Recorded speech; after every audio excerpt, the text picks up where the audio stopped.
Dijelaskan dalam detik.com, Pancasila merupakan dasar dan landasan ideologi bangsa Indonesia yang isinya tercantum dalam pembukaan Undang-Undang Dasar 1945.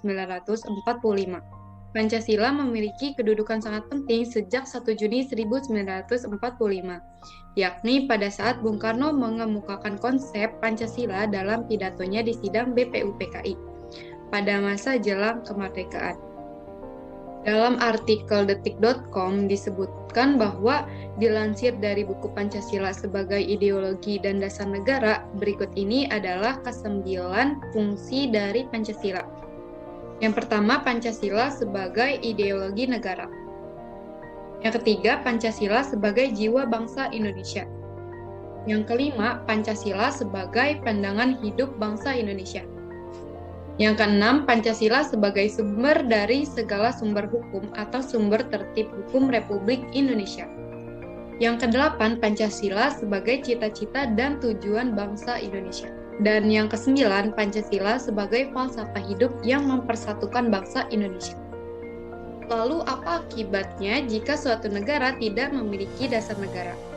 Dijelaskan dalam artikel bpip.go.id, setidaknya ada 4 akibat atau dampak negatif yang bisa timbul jika suatu negara tidak memiliki dasar negara. Dampak tersebut adalah, yang pertama, negara tidak memiliki pedoman atau pandangan hidup. Suatu negara bisa hancur jika tidak memiliki pedoman atau pandangan hidup karena negara tersebut tidak memiliki tujuan, visi, misi, dan cita-cita yang ingin diwujudkan bersama.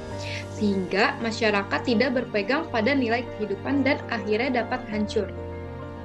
Yang kedua, negara tidak memiliki pedoman dalam mengatur kehidupan bernegara. Negara yang tidak memiliki dasar negara akan sulit untuk maju dan berkembang, karena tidak memiliki cita-cita, visi misi, serta tujuan hidup berbangsa dan bernegara. Pada akhirnya, masyarakat dan pemerintah tidak memiliki saling percaya dan upaya untuk memajukan bangsanya.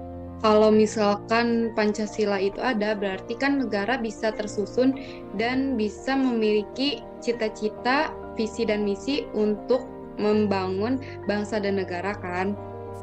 Hubungan saya dengan Pancasila itu adalah kan Pancasila adalah dasar negara.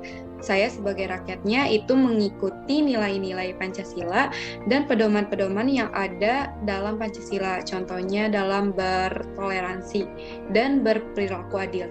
Menurut saya Pancasila di masa depan itu tidak perlu diubah, tetapi masyarakatnya aja yang perlu untuk menjalankan nilai-nilai Pancasila dan juga para politik mengembankan amanat dengan baik dan bisa berperilaku adil bagi masyarakatnya.